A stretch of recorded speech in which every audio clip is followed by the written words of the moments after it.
Welcome, everyone. Thanks for letting us know. Thanks for letting us know where you're listening to us from. But please continue to share your locations, if you will. It's great to see so many people here tonight. From all over. Yeah. So I think lots of Canadians. Indeed. I guess it's a better time it's also a good time on the West Coast. We're seeing a lot of people. Yeah. There's Maine, Pittsburgh. We heard from a lot of our European and British followers that this is not a great time for them. Yeah, so right. Apologies. Yeah. They can listen to the recording, however. That's right. That's right. Okay, maybe we should get started. So hi, everybody. My name's Inga Brody. I'm joined tonight with my fellow hosts, Susan Allen Ford and Deb Barnum. Our technical director is Maisie Ferguson, keeps everything running smoothly for us. This is the third episode in our 2026 series on Austen's unsung characters, minor characters from her novels who perhaps haven't received as much attention as they should.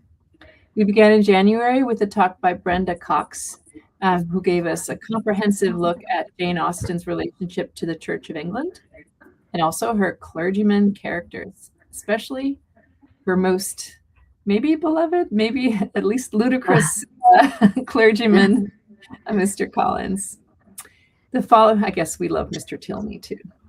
The following event featured Natasha Duquette, who focused on the contemplative Eleanor Tilney, and we were introduced to the inner world of this elegant and attractive character from Persuasion. If you missed those or any other, as Deb indicated, you can watch those episodes for free on our website, janeaustenandco.org. And we are proud to keep Jane Austen and Company freely available to the entire world as a pay-what-you-want ticketed experience. So if you enjoy our programming, we really appreciate any donations that you can make. So today we continue the Unsung Characters series with our third episode, focusing on Nurse Rooke and Mrs. Smith from Persuasion. We are so excited to have Katherine Koller with us this evening to tell us why we should pay more attention to these unsung characters. And a little bit about Katherine. Katherine Koller's first plays, love this title, Cowboy Boots in a Corsage and Magpie, aired on CBC Radio.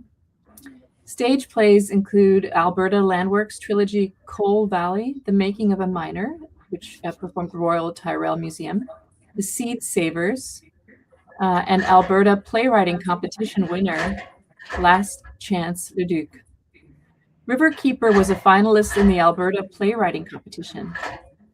Recent audio plays are also Hope Soup with Edmonton Fringe, and The Percussionist with music by George Kohler, Script Salon.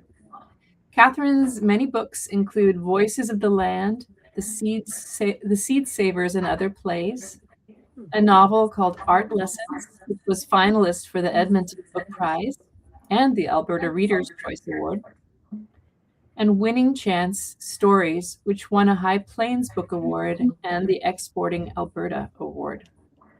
The second collection of short stories, Earthen, is coming up very soon in May 2026. Katherine Koller is a former associate lecturer at the University of Alberta, founding producer of Edmonton Script Salon, a monthly new play reading series, now in its 12th year, like Jane Austen's summer program. And she's been a member of the Citadel Playwrights Lab, where she helped write an adaptation of Persuasion to be performed in November 2026 at Concordia University of Edmonton. Before Katherine begins, our technical director, Maisie, is going to explain how you can send in questions during and after their performance. Hello everyone and welcome to YouTube, our streaming platform. If you'd like to leave a comment or ask a question, please use the comment feature on the sidebar. We'll collect your comments throughout the performance, and then during the Q&A afterward, we will ask Catherine and she'll answer them. So please get those questions and comments in because we love to hear from you. You will need to log into your Google or YouTube account to post using the comment feature on the sidebar. If you do not have a YouTube or Google account, that is perfectly fine. You can submit your questions to our email, info@janeaustenandco.org. We'll collect questions there as well and ask them for you. So, without further ado, we present That Elasticity of Mind, Mrs. Smith and Nurse Rooke in Persuasion. Hello, everyone. Thanks for being here. I'm really excited to share what I've learned in the adaptation of this exceptional novel by Jane Austen, my favorite, Persuasion. So in my outline, I'm going to talk a little bit about my choices that I had to make in adapting Persuasion for the stage. We're going to do a little bit of close reading of some excerpts about Mrs. Smith and Nurse Rooke from the novel. And interspersed with those, we're going to have a look at some stills from the film adaptations that feature Mrs. Smith and Nurse Rooke.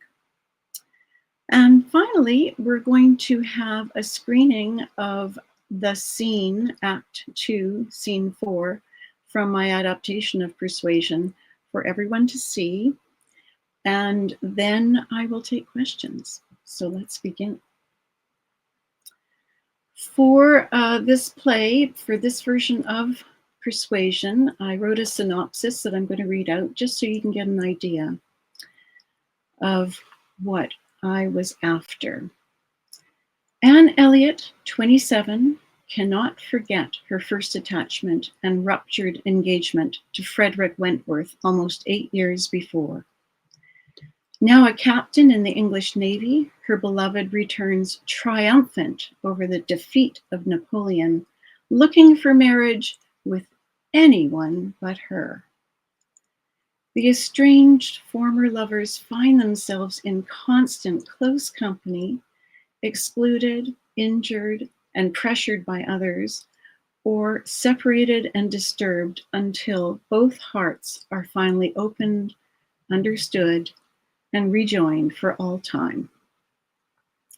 In Persuasion, adapted from the last novel by Jane Austen, in celebration of the 250th anniversary of her birth, anything is possible then and now, from season to season.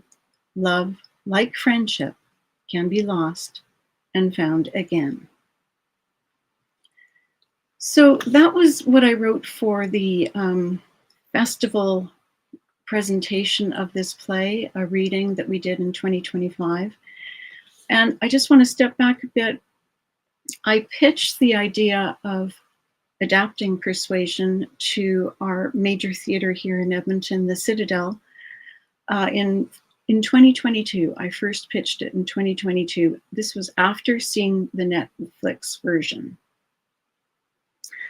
And I got a no back that year, but the next year, 2023, I tried again, and that year they happened to be looking specifically for adaptations.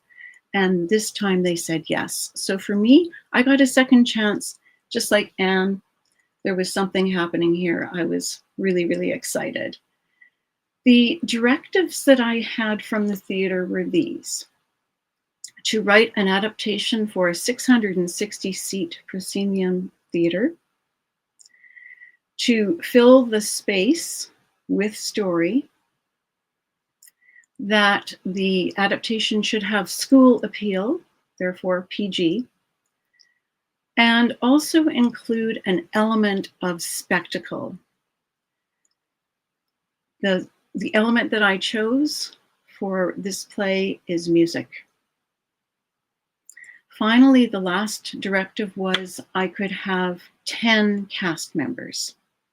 Now, for a playwright in Canada, used to very small stages, normally were asked to write for 4 cast or less. So to write for 10 was an absolute challenge and exciting thing for me.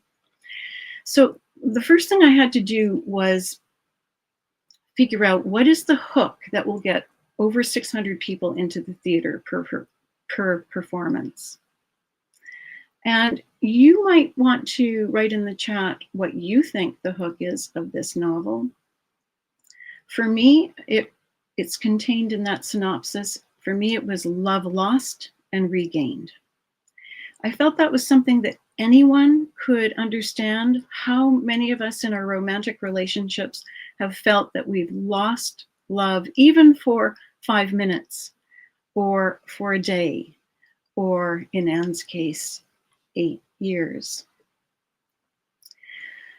Then the next thing I had to do was I had to kind of refine the story down under that spine that I have, love, lost, and regained.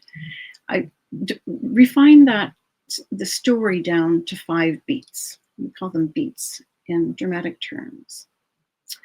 So here they are. This is what I got. She loves him even when he's gone. She loves him even when he courts others.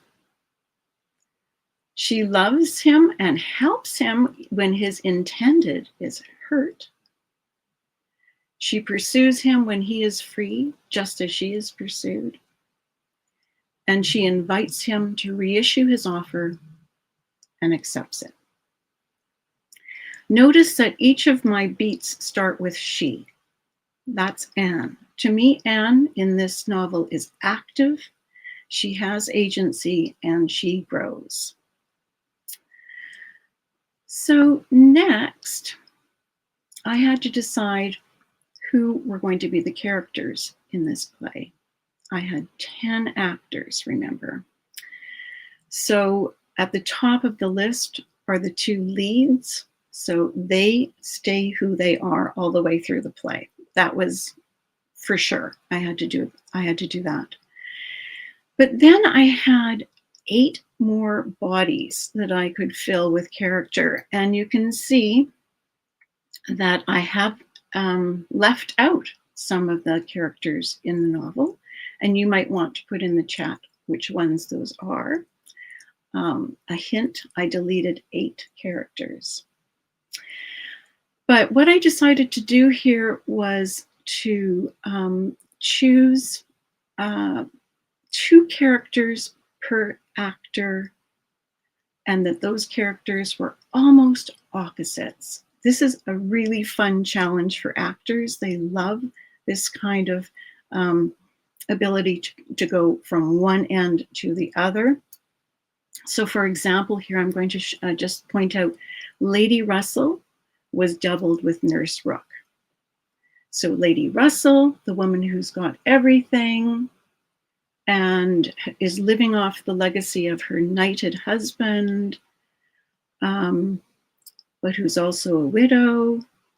And then Nurse Rooke, also supposed, I think she's a widow. She's called Mrs. Rooke.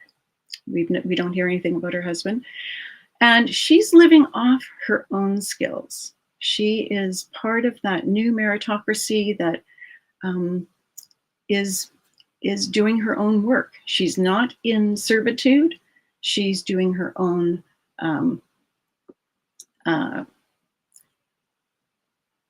her own work for her own clients. So the other one I wanted to point out was Mary, Anne's younger sister, and she is doubled with Mrs. Smith. So the same actor who plays Mary plays Mrs. Smith. Mary, the one who thinks she's always sick, and Mrs. Smith, the one who is ill at this time. So I thought that would be a lot of fun, and it sort of laid out for me quite easily. Next, I wanted to look at the setting, and I had to decide, the book is arranged in 2 groups of 12 chapters each. I looked at that and I thought, no, I think that was just maybe a printer decision. I don't think that would be how I can arrange these two acts. In the end, it was quite clear to me and my dramaturg that the first act had to be in Somerset and Lyme, and that the second act had to be entirely in Bath. And that gave us the opportunity to have an act break and change the set.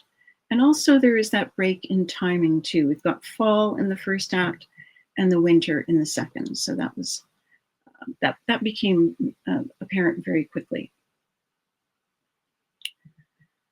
When I'm looking at the inspirations and the challenges of doing this, I must say that in the first year of developing the play, I was absolutely terrified to be working with Jane Austen's genius. But in the second year of working on this, it was an absolute joy. I was really lucky because our time in the lab was extended. And so I had a second year of development culminating in this Collider Festival reading. But going back to the beginning of my list there, I should go in order. But the past adaptations actually were what challenged me. The authorship of those past adaptations, when I researched, I found they were all written by men. The one exception is the 2022 version, 2022 version, which is written by a man and a woman writing team. So, source fidelity was another thing that really inspired me. I just felt that I felt the novel wasn't completely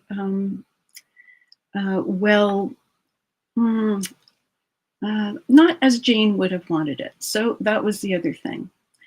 The challenges here were that this novel has the least amount of dialogue of all of them.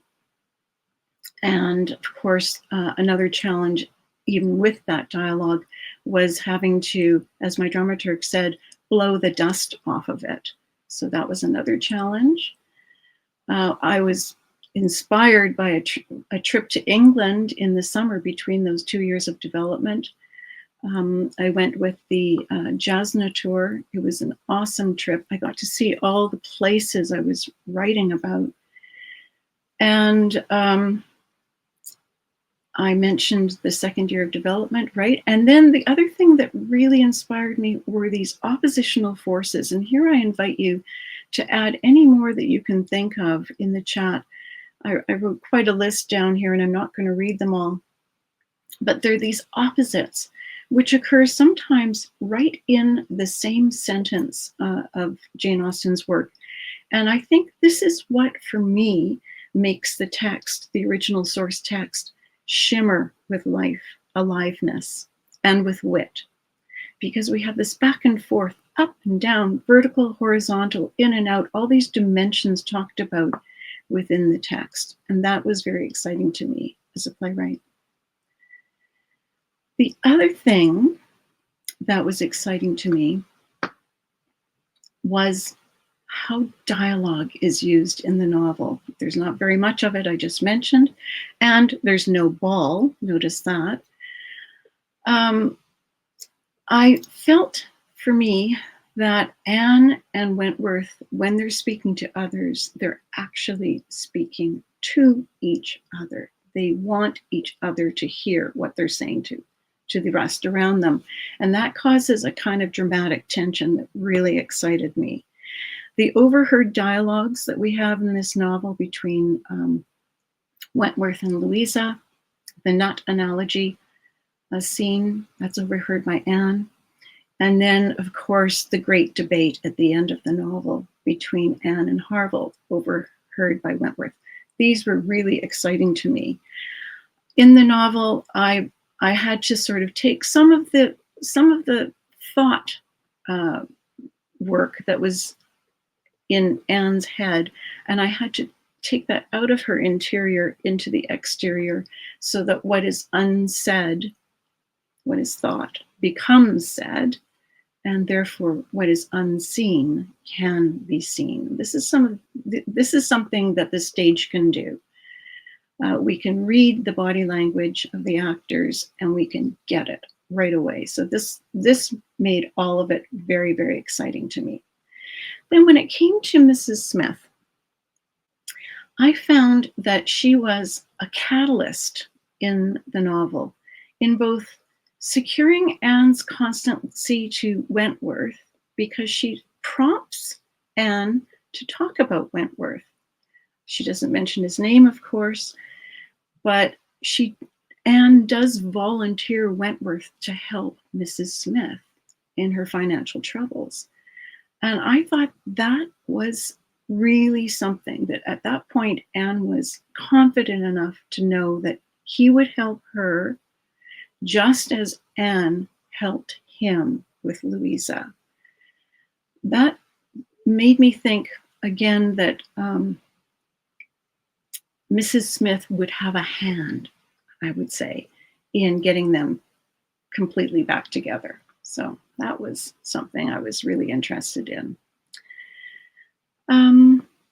Next, I think we have our first still.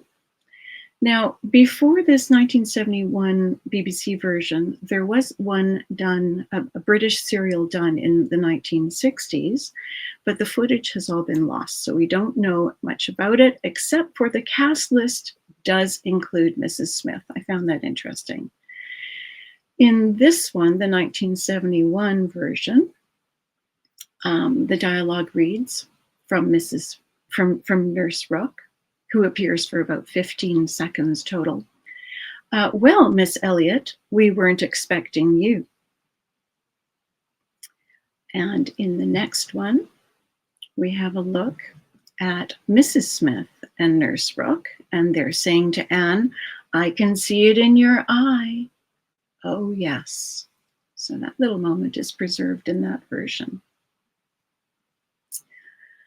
Now, getting back to Nurse Rooke, no one in particular. This is Mrs. Smith speaking to Anne. Did you observe the woman who opened the door to you when you called yesterday? No. Was it not Mrs. Speed, as usual, or the maid? I observed no one in particular. It was my friend, Mrs. Rooke, Nurse Rooke, who, by the by, had a great curiosity to see you and was delighted to be in the way to let you in. And she it was who told me you were to marry Mr. Elliot. She had had it from Mrs. Wallace herself, which did not seem bad authority. She sat an hour with me on Monday evening and gave me the whole history. The whole history, repeated Anne, laughing. She could not make a very long history, I think, of one such little article of unfounded news. So here I want to point out that Nurse Rooke, this very unsung minor character, is illuminating Anne. She is telling us something about Anne. Here's Anne, who was, we've heard earlier in the novel, who was a nobody. She was only Anne. Anne does not notice Nurse Rooke. So here she's kind of at fault, I would think, but it is also true that Anne, at this point in time, right after the concert, is in a cloud of wonder. She, from the moment she sees Wentworth at the beginning, before the concert, she can't look at anything else, and she can't even properly answer Mrs. Smith's questions about who was there because she only had eyes for him. She doesn't even really pay attention or appear to pay attention to Elliot's comment, which is kind of like a pre-proposal, right? The name of Anne Elliot has long had an interesting sound to me. If I dared, I would breathe my wishes that the name might never change. She doesn't actually react to it. Her eyes are only on Wentworth, and it's not till the next page of the novel that Anne actually begins to be distressed by Mr. Elliot and wished him no longer near her. Let's go to the next slide about Anne. She's going to protest about Mrs. Rooke's gossip. We must not expect to get real information in such a line. Facts or opinions, which are to pass through the hands of so many, to be misconceived by folly in one and ignorance in another, can hardly have much truth left. So I find it interesting in this novel, we hear the contrast between the spoken word or gossip compared with the written word or the letter. There are so many important letters in this novel. I actually begin my play with a letter, and the first scene is her letter, the last scene is his letter. So the written word at this time, I think we can say, contained more authority. And so we can look at that letter of Wentworth and believe it to be entirely sincere, just as we can read with Anne the letter of Mr. Elliot and believe that that is entirely sincere. So in the case of Mr. Elliot, gossip kind of elevates him, but what he has written himself with his own hand degrades him. That comment about the hand, too, is important because we have that line in the great debate about the pens, that the pen has been in the hands of men. So what one does with that pen is really, really important. Okay, I'm going to go on now to Nurse Rooke's identity, as said by Mrs. Smith. Nurse Rooke thoroughly understands when to speak. She is a shrewd, intelligent, sensible woman. Hers is a line to seeing human nature, and she has a fund of good sense and observation, which, as a companion, make her infinitely superior to the thousands of those who have, having only received the best education in the world, know nothing worth attending to. Call it gossip if you will, but when Nurse Rooke has half an hour's leisure to bestow on me, she is sure to have something to relate that is entertaining and profitable, something that makes one know one's species better. One likes to hear what is going on, to be au fait as to the newest modes of being trifling and silly. To me, who live so much alone, her conversation, I assure you, is a treat. Lots of things in this sort of character analysis of Nurse Rooke. One of the things I'm noticing is, when to speak. That is, when to watch, when to listen, and when to speak. This is something that Nurse Rooke seems to have achieved. There's the sense of reciprocity in here, bestowing the hour on her friend and receiving the gossip. That reciprocity comes up over and over again. You can imagine in this play with all these opposites going on. The other thing I notice here are these absolutes, which sometimes are one of the ways Jane Austen laughs, because nothing can be absolute. But look at the words thoroughly, infinitely superior, the newest modes. Those kinds of words I'm always interested to see, because they're jabbing words. They're jabbing at the person who's being spoken of and also the one who speaks them. I'm also reminded of Anne's line to Mr. Elliot previously. My idea of good company, Mr. Elliot, is the company of clever, well-informed people who have a great deal of conversation. So in Mrs. Smith's mind, Nurse Rooke does fill that need. Notice that Rooke, the name Rooke, is from, I think, a crow, which might be someone who could tell secrets. Yet also rook is the castle in the game of chess. So I find that the choice of the word is also really interesting.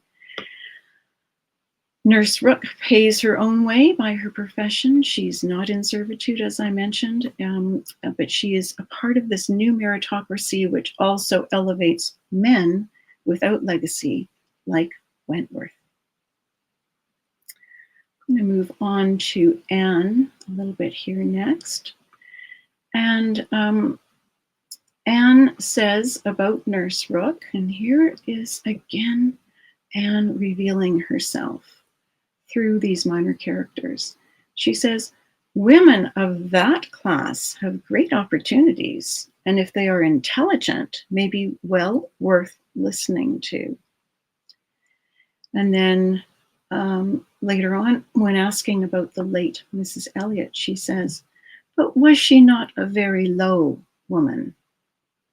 So here, when Anne has talked about herself being too proud to enjoy a welcome from the Dalrymples that depends so entirely on rank, here she is ranking herself above both the late Mrs. Elliot and Nurse Rooke. So I love how Jane Austen does this. Depending on which way the rank goes, she will, be influenced or not. Just like Anne's sister Elizabeth and her father, who find it more difficult to do the flattering when no one else is flattering them. That's after Mrs. Clay has left the premises. Going on to the next quote here, what instances must pass before them of ardent, disinterested, self-denying attachment, of heroism, fortitude, patience, resignation, of all the conflicts and all the sacrifices that ennoble us more.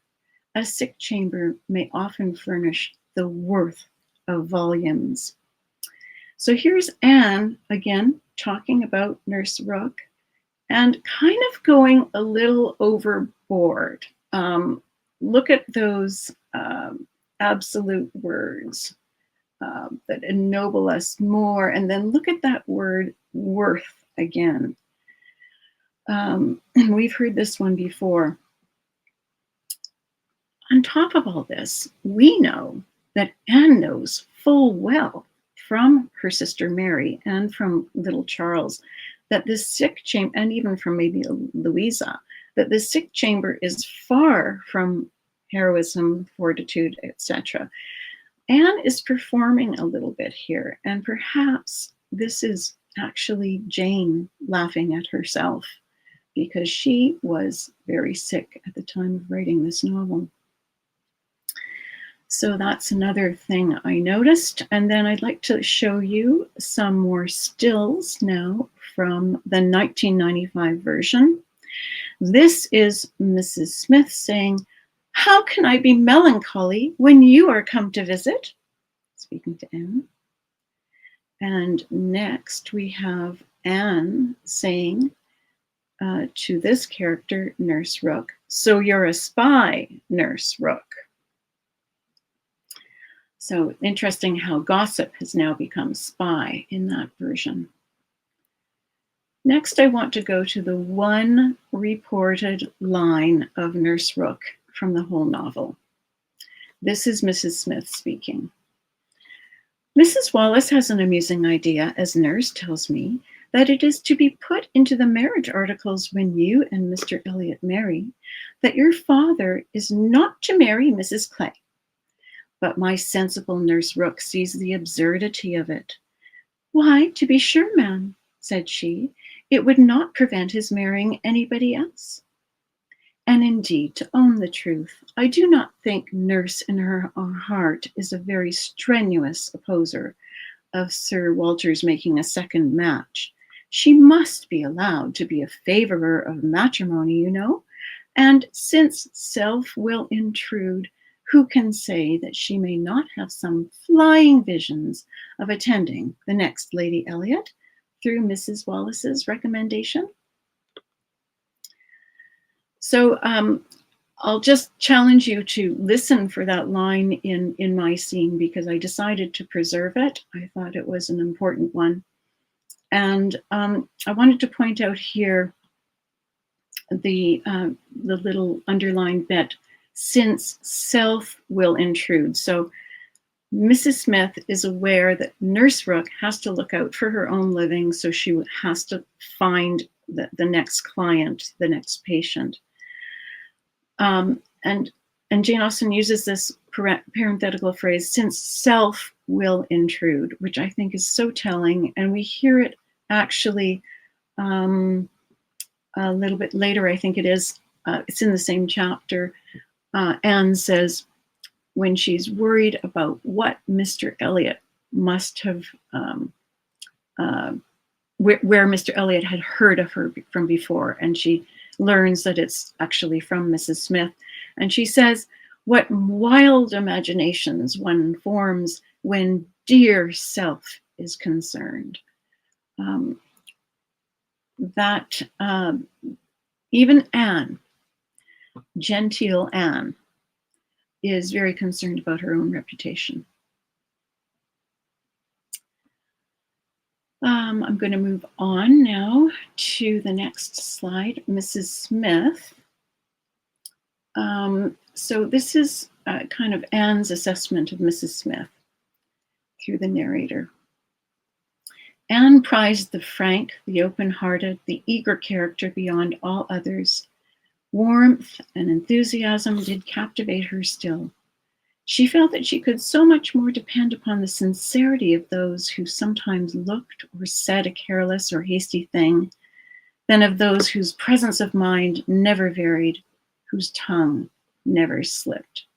Yeah, no, I think here the narrator is comparing Mr. Elliot and Captain Wentworth, but this also refers to Mrs. Smith, who from the second visit with Anne talked with great openness. So Anne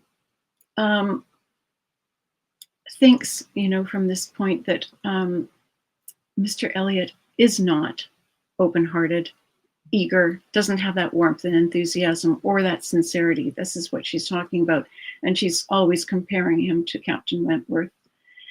But this idea of the tongue slipping really interested me.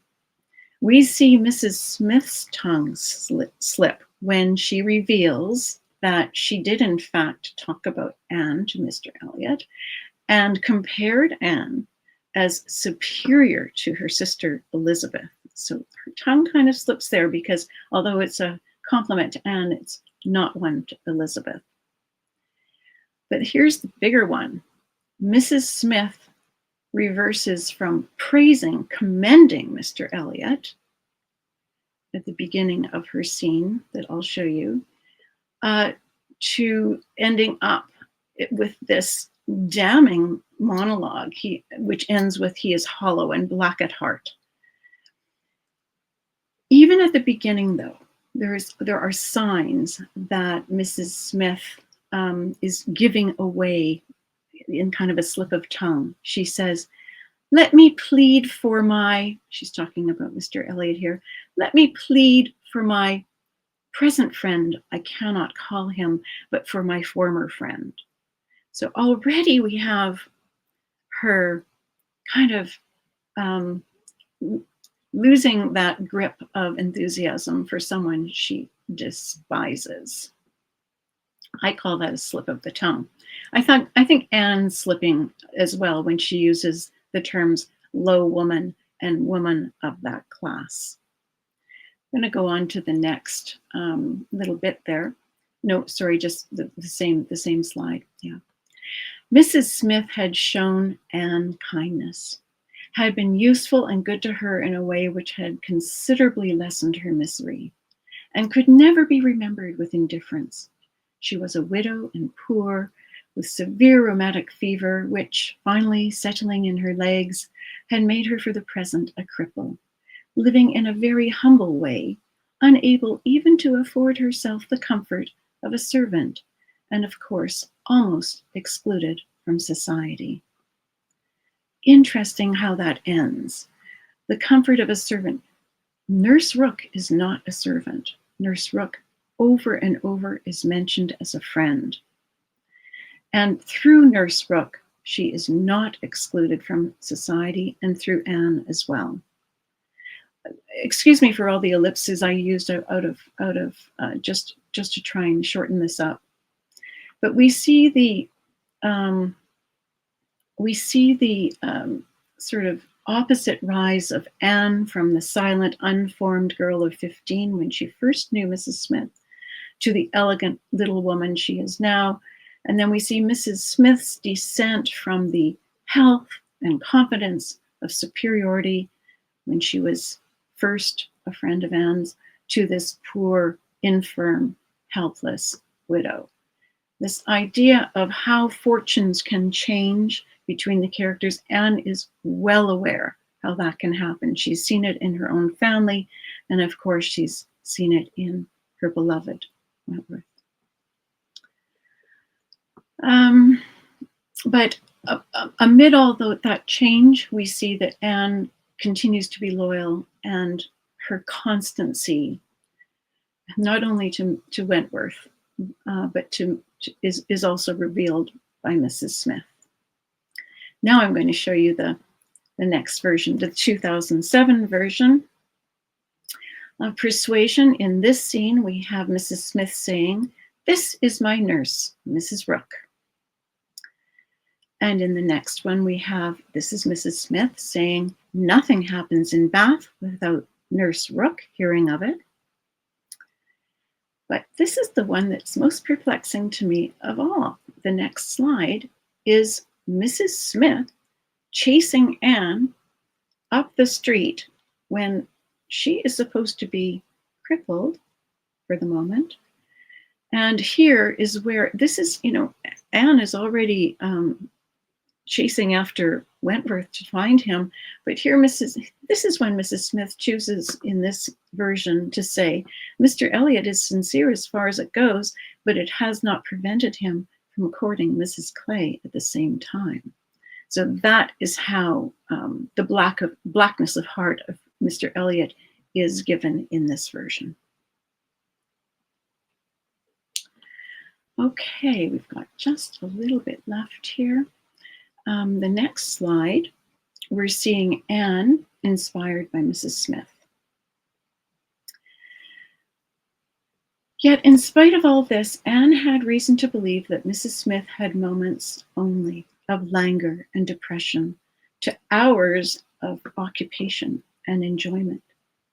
Here was that elasticity of mind, that disposition to be comforted, that power of turning readily from evil to good, and of finding employment which carried her out of herself, which was from nature alone. It was the choicest gift of heaven, designed to counterbalance every other want.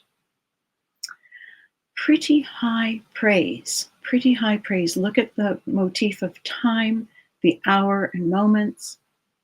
Time is marked so many times in this novel. The opposites that you see there as well. And Anne, as a reader of others, as she is here, she watched, observed, reflected, and finally determined that this was not a case of fortitude or of resignation only. She believes that this is the character within Mrs. Smith, that elasticity, which is the opposite of firmness. It's more like resilience, isn't it? And we have nature and heaven as the two givers of gifts. Balance, which is the integral point here. There is evil in the world, but there is also good. Notice it right there in the sentence. This is the shimmer that I see in the text, which gives it that aliveness, that verisimilitude, I guess you would want to say, and also the dramatic tension, which I love. So balance comes from resilience, steadiness, and exertion, getting out of yourself and doing something for others. Anne is completely inspired by Mrs. Smith's cheerful constancy.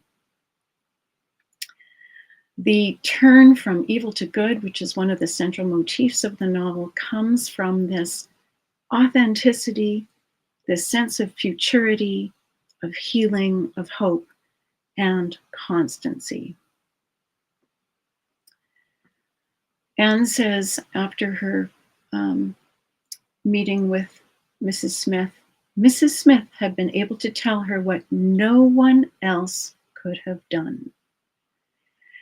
And to me, I think only a friend could have provided this evidence about Mr. Elliot. It takes Mrs. Smith a long time to get to that point, but I think we're all cheering for her when she finally does. I think Mrs. Smith promotes this sense of reciprocity in Anne, and I mentioned this before, when Anne volunteers the services of Wentworth. I think it shows Anne's confidence that she and Wentworth will be somehow united, if not as lovers, at least as friends.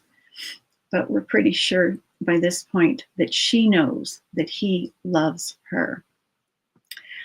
She gets this because of the fact that he seems to be so jealous of Mr. Elliot. I think this scene with Mrs. Smith shows Anne's growth in the recognition of a real friend, because she has only one other friend, she tells us, and that's Lady Russell, who's actually kind of betrayed her in the past. So this, I think, is really, really important in the novel. The next little quote here: the non-engagement of Anne to Mr. Elliot, while it took from Mrs. Smith the new formed hope of succeeding in the object of her first anxiety, left her at least the comfort of telling the whole story in her own way. That is huge, I think, that Mrs. Smith is able to tell the story in her own way. Yes, it's not written down. Well, it is meta by Jane Austen, but it's her story. And I think this inspires Anne when she goes into the scene, the debate scene with Harville, because that's when she tells her story her own way. She uses her own agency to declare how she feels, and in so doing invites the reproposal from Wentworth. And we also know that, Anne is the one we hear from the most. We're in her head for most of this novel, and she does acknowledge it was just possible that she might have been persuaded by Lady Russell and induced to marry Mr. Elliot. So she's very thankful for this evidence that obviously she cannot. Later in the novel, the narrator tells us Mr. Elliot wanted to animate her curiosity again, but the charm was broken. And the narrator goes into Mr. Elliot's head for a moment, and Mr. Elliot perceives that something has changed here, and he little surmised that how and where he could have heard Anne formally praised was a subject acting now exactly against his interest, bringing immediately to her thoughts all those parts of his conduct which were the least excusable. So these add up to the debate scene. Anne can say what no one else can say. She can tell her story, even though the pen has always been in the hands of men. She's inspired by Mrs. Smith's openness, her constancy, her urgency, and also, I think, a bit by an awareness of Wentworth's competitive nature. We know he's jealous of Mr. Elliot, and so a debate is the perfect frame for her to display her feelings and thoughts and invite him to propose to her again, even as he holds that invitation from her sister at the desk. Okay, so we're going to end up with just a little bit about how Mrs. Smith perhaps inspires Wentworth. Mrs. Smith's recent good offices by Anne had been enough in themselves and their marriage. Instead of depriving her of one friend, secured her two. She was their earliest visitor in their settled life, and Captain Wentworth, by putting her in the way of recovering her husband's property in the West Indies, by writing for her, acting for her, and seeing her through all the petty difficulties of the case with the activity and exertion of a fearless man and a determined friend, fully requited the services which she had rendered or ever meant to render his wife. I want to note that the word friend appears 5 times in the last 2 paragraphs of the novel, and Mrs. Smith occupies much of those last 3 paragraphs as well. We see Wentworth transformed back to what he was before, fearless and determined, returning him to that original competent self. We've got Mrs. Smith, might have been absolutely rich and perfectly healthy and yet be happy. And I look at that and I think how Jane must admire Mrs. Smith, because Jane at this time was not rich nor healthy. And, you know, here's that sort of backlash of Jane Austen. It's kind of a swat to those who do not have the character to go with their worldly gifts of health and happiness. We have the last still to show. This is from the 2022 version of Persuasion. And here Anne says, perfect, as the wine falls on her head. This version does not contain Mrs. Smith nor Nurse Rooke, but does feature the Dalrymples. So now I'm going to set up the what you're going to see next. This is Act 2, so you know we're in Bath. Scene 4, this is with Mrs. Smith. In the novel, this happens the morning after the concert, and we have Anne walking down from Camden Place to see Mrs. Smith in Westgate Buildings with high-wrought love and eternal constancy for Wentworth, believing that her affection would be his forever. And if that's not enough, her feelings were enough to spread purification and perfume all the way. We have Jane Austen laughing at Anne in her romantic exaggeration. Now, in my play, this scene comes right after the concert. And at the end of that previous scene, Wentworth exits as Mr. Elliot asks Anne to take his arm back to her seat. And she replies, no, not on this occasion, no. Her eyes are only on Wentworth. And instead, Mrs. Clay takes Mr. Elliot's arm, saying, if you would be so kind. So I want to tell you that what you're about to see is a staged reading. That means the actors have scripts and music stands. They've had minimal rehearsal, I think about an hour, hour and a half. And they are wearing just a suggestion of costume. I hope you enjoy.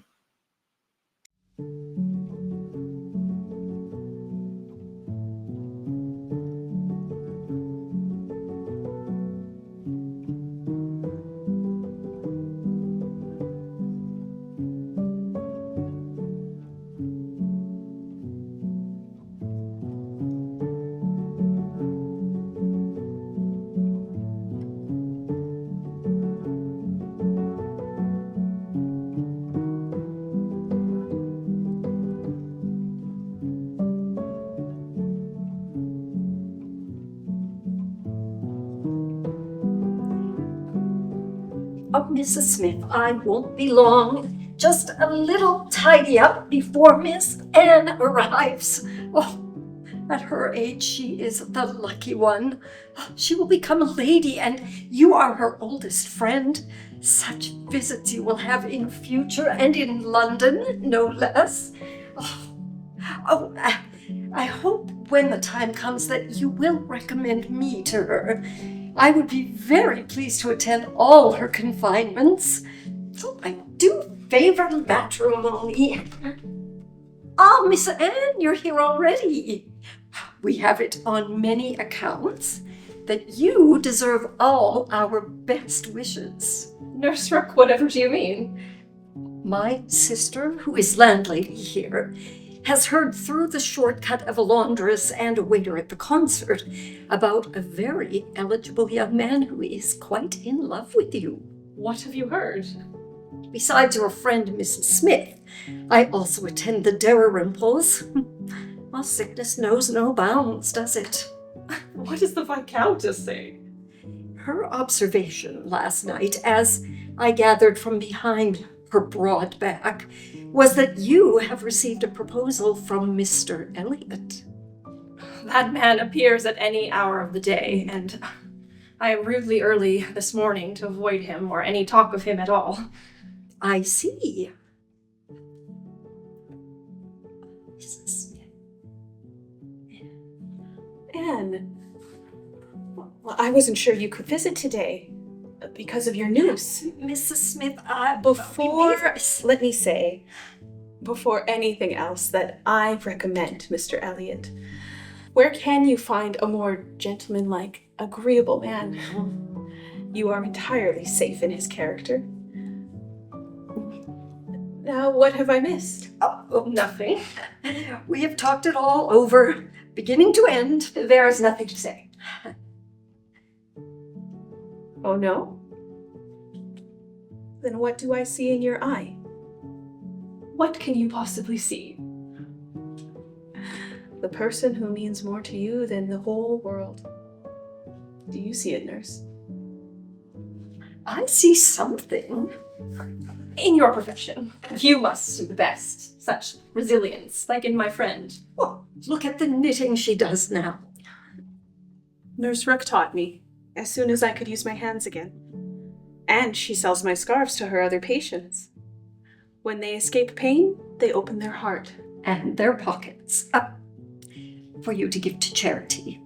You have always considered others. There are many much worse off than me. Oh, in every way. There's so little real friendship in the world. In the sick room, most often it's weakness and selfishness and impatience. I confess I have witnessed it. I keep my judgments to myself, but it pays to have my eyes and ears open. I like to bring some of the goings-on in the world, the silly and trifling, to Mrs. Smith. Don't we all like a laugh? And wish to learn more about our species? Yes, but I hope not by gossip.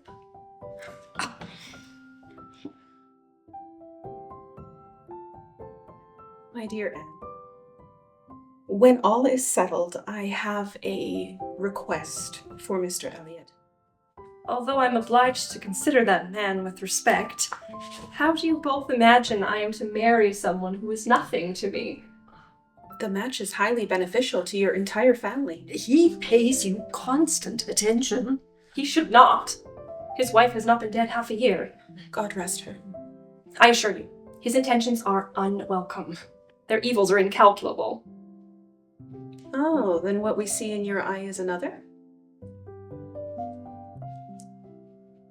Yes, there is somebody. Well, there is always somebody. And that somebody is? Everything.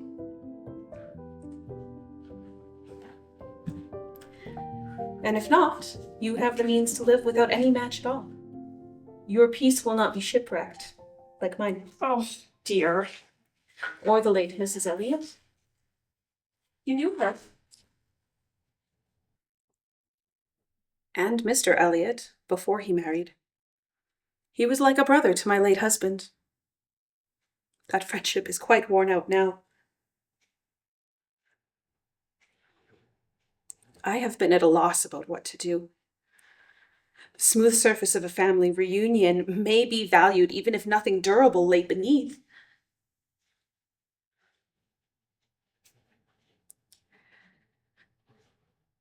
But before you might change your mind about Mr. Elliot, you must know the truth. He is without conscience, a designing, cold-blooded being with no feeling for the poor wife who loved him till her death. He is hollow, with no heart. You knew him then, when he broke with my father and sister? He desired immediate independence, and instead of your sister, married an heiress. Was she not a very low woman? Despite her birth, she was well educated. We thought it was a love match. On her part, it was. Money. Money was all he wanted. When you knew Mr. Elliot, did you ever mention me to him? I did. Very often. I vouched that you were completely different from your sister. So that is how he heard of me. He must not realize that you are the school friend I visited in Bath. He would not recognize me now, or care.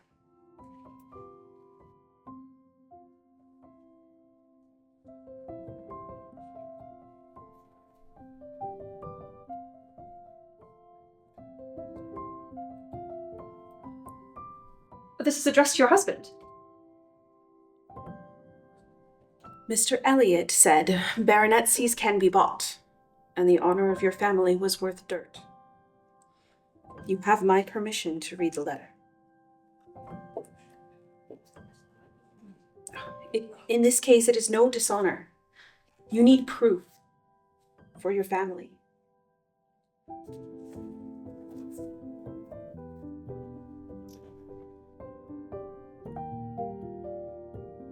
Give me joy.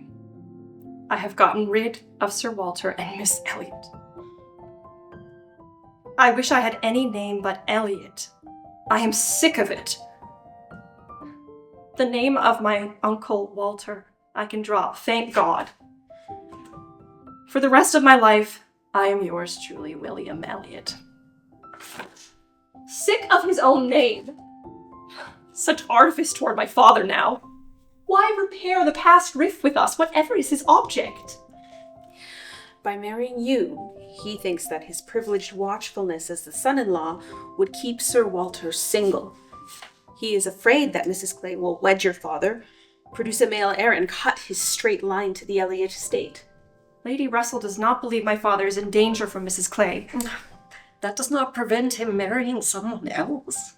Mr. Elliot, having spent all of his wife's money, pins his future happiness on an inheritance. He will do whatever it takes. I have no desire to speak to my cousin. But what may I ask him as his relation on your behalf? As executor of my late husband's will, Mr. Elliot has deserted me without the smallest compunction. He has neglected to recover funds owed to me in the West Indies, and I am unable to investigate the matter. I know someone to help you who has been to the West Indies. What help in a friend? I must divest myself of this property as soon as possible. It could mean everything. And this is why you at first felt you must recommend Mr. Elliot to me, even give him praise. But knowing what you know, how could you both believe that I could ever be happy with him? We thought a promise had already been made. They say Mr. Elliot is on his way to London for your ring. I felt that with such a fine woman as you, it might not be hopeless. But he treated his wife badly. She was wretched. He never loved her. He can't love anyone but himself. I must ask for liberty to relay this to Lady Russell. She must be undeceived at once. Please do. Dear Anne. Your friend is exhausted. Let me help you. I'll return soon, I promise. When I returned late last night, the porter said that your sister Mary and her party had arrived at the White Hart Inn. It's just around the corner. Thank you, Nurse Rooke. I will go to them first.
Inga, your sound is off. Thank you so much, Catherine. That was a delight, and what a pleasure to watch that performance. Yes. I'm sure we all have lots of questions. People are posting more questions. We'd welcome more from the audience. Hope you'll continue to post. I wanted just to ask a point that I missed. I love this idea of pairing Mary with Mrs. Smith, and just in general, your whole conversation about opposites, the sparkling opposites. I love that. But I missed who Nurse Rooke paired with. Can you say that again? And maybe why? It was Lady Russell. Yes. Lady Russell. Okay. You want to tell us a little bit about that? What you had in mind? Well, just because I think Lady Russell is a little underdeveloped in the novel, and in my play, I open her up quite a bit. And she's privileged. She's got it all. She's of the old generation, of the old world, and I think this novel is showing us what the new world could look like with a Nurse Rooke, with a Jane Austen who's making her own money and writing under her own name. Not until she's dead, but that I think that's what Jane Austen was looking at, and so I thought that was a really interesting kind of pairing, as it were. Gave the actor lots to work with. Well, you also have to pair characters who are not in a scene together. That's the other challenge. Thank you for noticing that. So you have to really be careful. And there are a couple of places where it's touch and go, and I had to be told by the dramaturg. And I had never written a play, a period play like this, which requires so much elaborate costume. And she said to me, Catherine, you have to allow for costume changes. and that's something it's something that's new for me. So I had to add quite a few little transitions to allow for that. And So- yes, make sure that they don't appear in the same scene. Yes. That was actually another. I was going to ask is how with those pairings, did you just have like one or two elements that would? Well, I guess you weren't in charge of the costuming, but Well, we haven't gotten to that point yet, right? So okay. the beautiful thing about doing this play first at Concordia University of Edmonton in the fall is that because we have a large pool of actors to work with, right? Because they are students, we might not have to do this this kind of arrangement that I've got up there on the board here, and we may be able to have everyone take a part, rather than. But when we get to a professional stage, this will be part of the challenge for the design team and for the actors. Yeah. But I really love the idea of the doubling, because I noticed, I didn't get to kind of focus on all of them, but I noticed you also had Sir Walter and Admiral Croft Yeah. being doubled. And I just thought Yeah. that is genius. Yeah.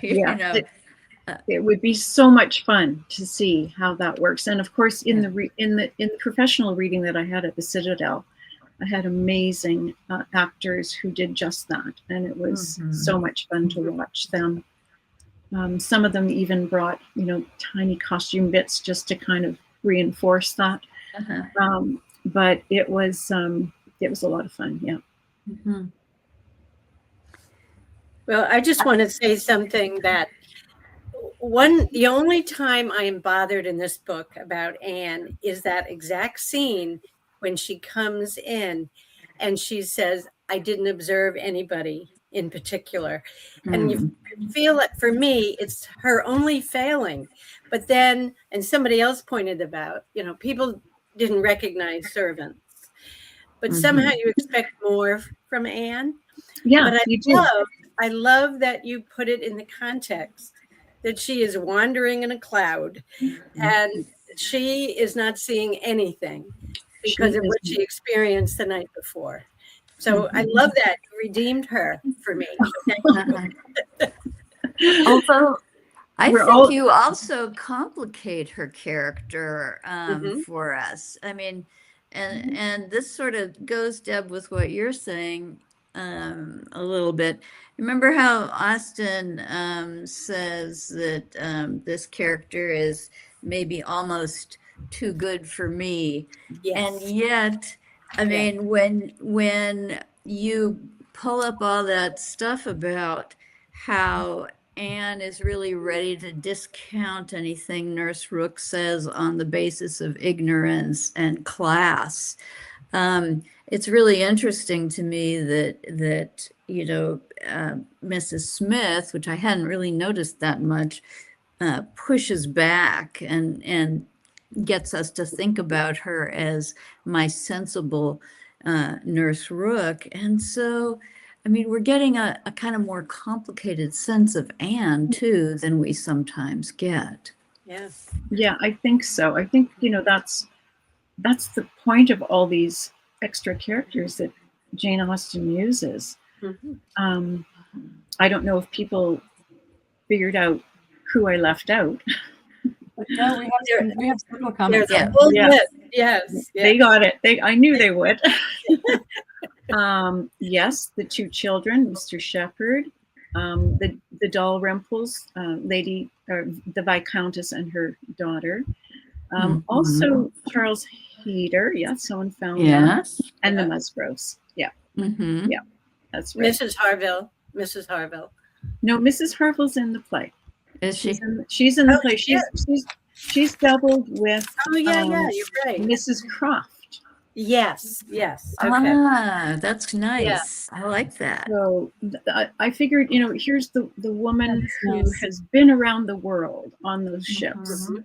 and has no children.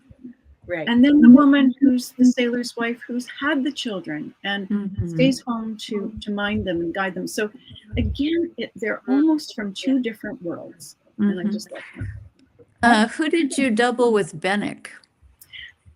Mr. Elliot. Mr. Elliot. Yes. Ooh. So Anne's two other suitors in one person. So I just thought that the actor would have so much fun with that. And the one that we had was brilliant. At the Citadel, yeah.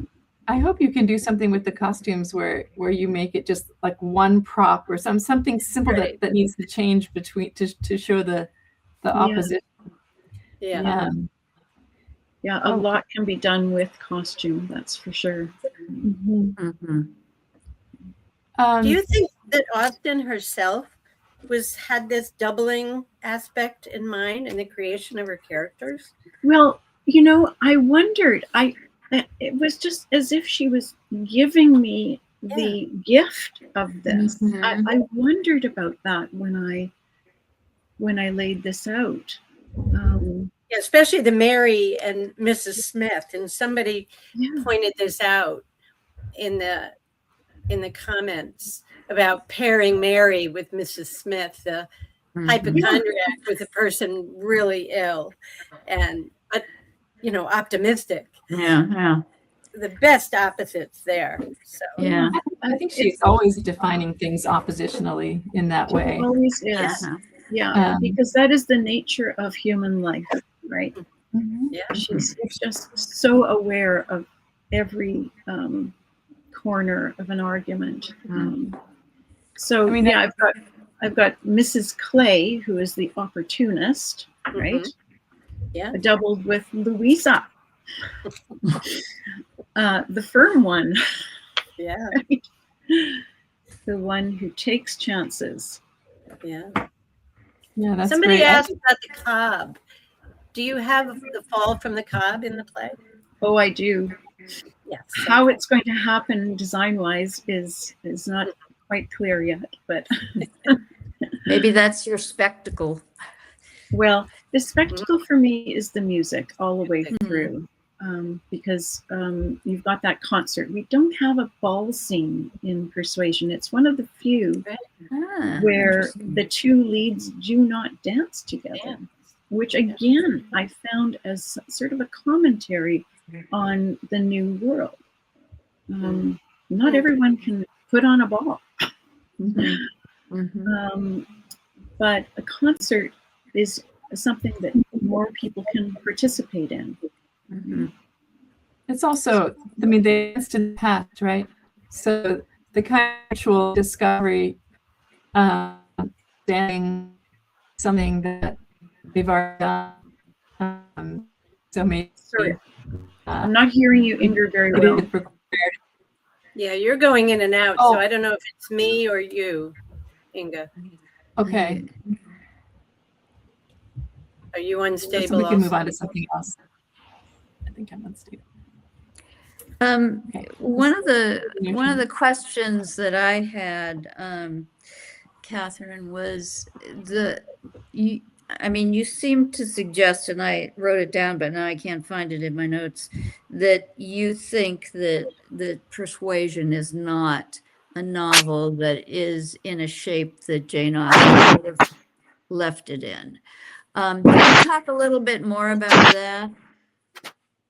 Not in the shape. What did I say? Was I talking about the structure of the characters, books? Can you hold on a minute? I'm not sure if we can hear you. Yeah. I don't know where that's coming from. All right, try it again. We were hearing a lot of background noise. Static, yeah. I wonder, did you mean when I said that the book is arranged into 2 books of 12 chapters each? Mm-hmm. Not just that, but that it seemed to me you thought that Austen might have been going to do something else. Did I misread that? I know that's often a comment, a critical comment on that novel, that if she had lived longer, she would have done more with it before she got it published. Let it go. Yeah, she actually didn't submit it yet, right? It was still on her shelf, which Right. does suggest that she wanted to go back and do more with it. But we do have those canceled chapters, Yeah. which tell us that she did find the ending that she wanted. I She wonder. also writes Beanie. Yeah, I wonder. The fact that she didn't title it as Persuasion is another point that we have to look at. She called it The Elliots. So would she have changed that title? Would she have liked that title? I like that title. Yeah. And I looked at my play and I thought, should I change the title? I have an opportunity here. I could do that. Yeah. But I just couldn't find another one. Right. It seems to be perfect. Yeah. Yeah. There's also recognizable. Very recognizable. One of the viewers has a question or a clarification here on what we've talked about. Yeah, there is dancing in Persuasion, but it's more of in the salon or in the Kellynch Hall. But the 2 leads never do dance together. In fact, he comments on that. Does Miss Anne never dance? Or does she not dance anymore? Can you hear me now? I might have it. Kind of take. Okay. I have always had trouble forgiving Mrs. Smith for saying that saying more than I feel like she needed to about how Anne would be happy with Mr. Elliot, including the line that you preserved about how you can be very safe in his character. And just curious how how you were thinking about that in terms of whether Mrs. Smith is justified in that regard or not. To me, I understand Mrs. Smith just like I understand Charlotte Lucas, that she is desperate and she needs help. So is she going to dump on the man that she thinks is actually engaged to her friend? She can't really do that until she knows, and Anne tells her, I will never marry him. And then she goes on to reveal his real character. But I think she feels very duplicitous. I think she feels uncomfortable about it, and that's why I mentioned that one line, something like, "I recommend my," well, I can't call him my present friend. He was a former friend, right? So I think she's very aware of what she's, of the harm that she could possibly do. Yeah. And that's why at the end of my scene, I have Anne say, "So this is why," she says, "Well, how could you think I could be happy with him?" And, she gets all those answers, and she says, "Well, this is why you said that at the beginning." Then I think there was a real I think this was a friend kind of confessing, and the friendship actually strengthening with that confession. To me, that is a picture of what a friend can do, and what a friend, how a friend should be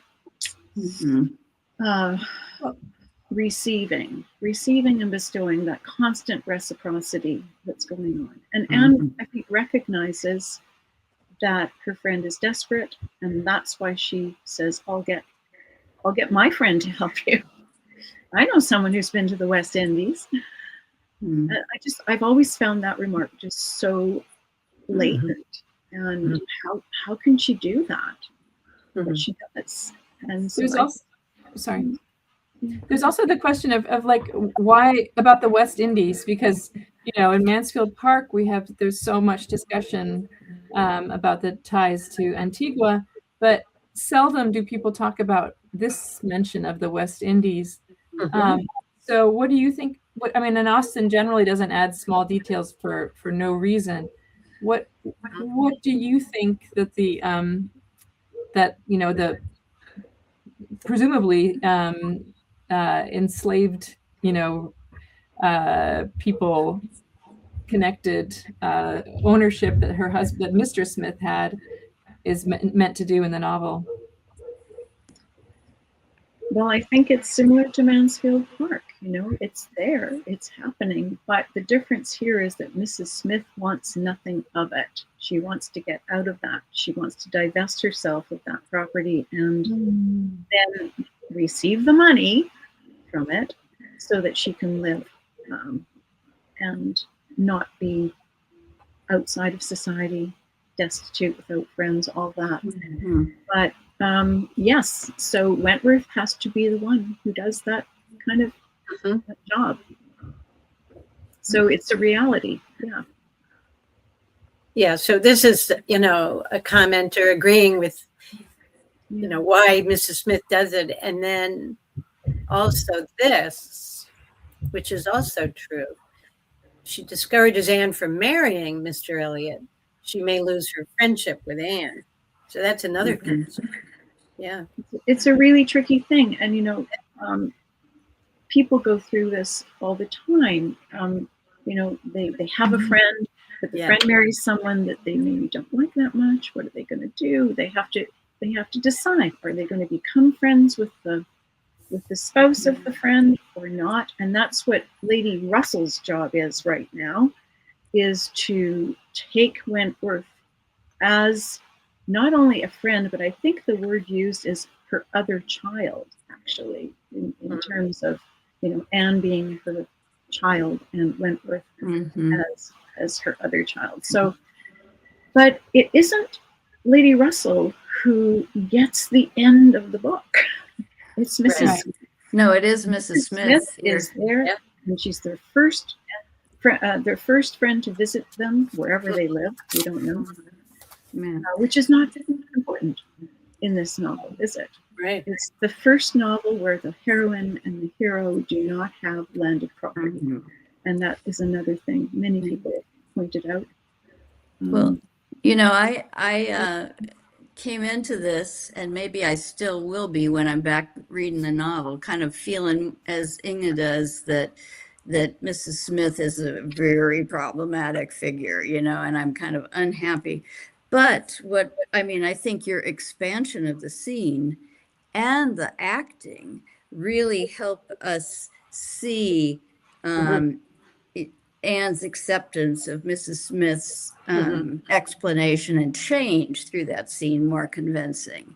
I mean, it's really interesting, and it gets at what the difference in some ways between what drama can do, you know, when we see something unfolding with physical bodies in front of us, and what a novel it might or might not do if we don't have a narrator who's inserting to tell us all the time how we should feel about something. So it's really kind of a fascinating, you know, difference between genres. Yes, completely. But Jane Austen, I think, is one author who translates so beautifully to the stage. Yeah. You know, and that comes from the orality of the sentences. You know that she has spoken those out loud, you know, in her private family groupings over and over again, and to herself, and maybe just to Cassandra. You can hear that she has rehearsed every sentence. Also, yes, but I also think that it's partly because of the way that drama influenced her composition. And when I've been reading a lot of her contemporaries, and one of the things that has struck me the most is how what's the word, bloated, or you know, overdrawn with lots of little tangents that you know. The word that kept coming to my mind was economy with Jane Austen, and her the spareness of detail, only including them if they really advance the plot. So I can't help but feel like she gets that from her love of theater. Yeah. And also, not only that, but the layering of meaning, even within the text, is unbelievable what she can include. And that's what makes it so accessible, I think, that we all have a way in. Here's somebody commenting on a modern adaptation. The title Second Chances, which is a good title. Another title, if you want to take a slightly darker look, would be Dear Self. Yes. Dear Self. Oh, Inga, I had that very same idea. Really? I think we're onto something here. Yeah, I wasn't looking at the modern self-intrudes. just the period one.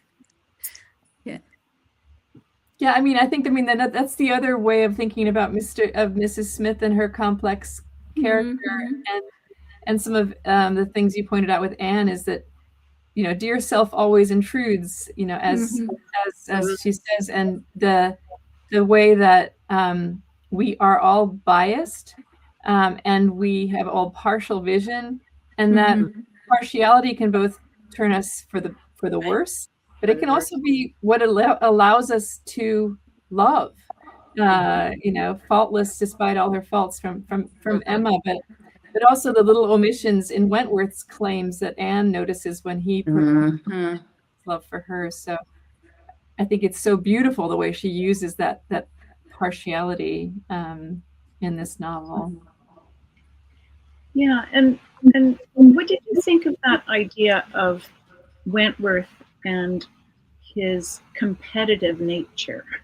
That's a lovely idea. Because I really do think I think when, you know, when he meets Mrs. Smith, I mean, he's got to be very grateful for the evidence provided against his rival, Mr. Elliot. Right? And he really knows nothing of Mr. Elliot's character, except that he's always where he doesn't want him to be. When he's talking to Anne, he keeps on interrupting, and you see that in the concert scene. But I think that's another kind of dear self moment of Wentworth. Yes.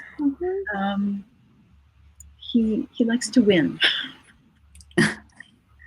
Yes, well, I mean, the whole novel is shaped by his anger and resentment, right? And which brings me to a question I also had. I guess I'm of two minds about your claim where you said that you mentioned several times about Anne's growth. I'm not entirely convinced that she grows or that she needs to. And in fact, it seems to me that the real change and the one who needs the change is Wentworth. But maybe you could say a little more about that. Well, I think, like, as I see Anne in my play anyway, her job is to show Wentworth who she is. And I know we're running out of time here. And that means she's got to uncover parts of herself she has not shown before. And I think that is a form of growth. And I think even in the Mrs. Smith scene, there is some growth. She forgives Mrs. Smith for the sort of tongue slipping, for what she says about Mr. Elliot, because she understands that her friend is in dire need. And instead of blaming her, she's going to help her. So I think that's Anne's nature, to help. But yeah, that would be another whole thing to look at. Yeah. Well, thank you. I think, doesn't she grow because she becomes much more assertive? I mean, that's the arc you see with Anne, becoming much more able to act out what she feels, and her speech to Harville. That's what that also is what I think, that Anne, because of Mrs. Smith, comes away with this feeling of constancy and openness, and also knowing what she knows about Mr. Elliot. She has to act. This is she has to do something. And so she's going to tell her story. And so when she speaks about her sex, she's talking not only about herself, but she's talking about people like Mrs. Smith and the late Mrs. Elliot, who loved Mr. Elliot to her death. She's talking about Fanny Harville. We've seen lots of examples by then. And I think it just sort of, Mrs. Smith kind of is a catalyst for that reveal at the end. Well, I wish we could all come to see your play. Yes. Thank you so much. We should probably end with this comment, because this is what I'm so appreciative of you giving Mrs. Smith her just due. But it's easy to remember the adaptation's portrayal and forget how she was in full in the novel. So grateful to you for giving her a voice in your work. Because why has she not been in so many of the other adaptations? She's really such an important character. Interesting. Yeah. It's I think it's because the other adaptations were written by men, personally. But anyway, I'll just say. Right. Okay. The pen has been in their hands. The pen has been in their hands. The microphone has been in their hands. Put this up here. So I think we should wrap up, Inga. Yes, please. It's your line. Okay, so thank you so much, Katherine, and thank you to everybody in our audience. We want to invite you back on April 22nd for our next presentation.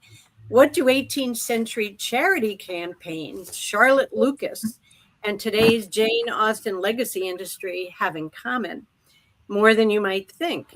In a few weeks, Dan Mangiavellano explores one of Austen's most controversial minor characters, as well as the state of today's arts and culture philanthropic landscape, discovering why donor support of the Austen legacy industry is more important than ever. So hopefully you can join us for that. Yes. And on that note, please consider supporting our nonprofit, the Jane Austen Collaborative, which strives to connect public audiences to the works of Jane Austen in so many different facets, virtually, as we are here with Jane Austen and Company and Jane Austen's Desk, and in person with our flagship Jane Austen Summer Program. Please check out our website and enjoy all the content and all the Austen fandom.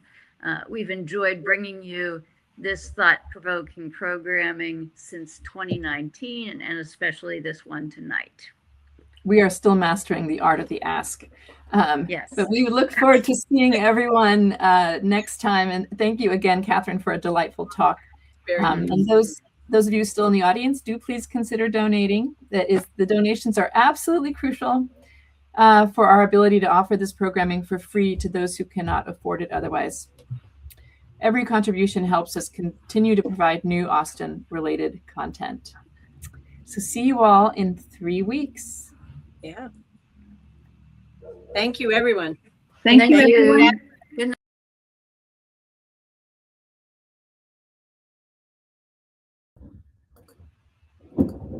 Okay, great.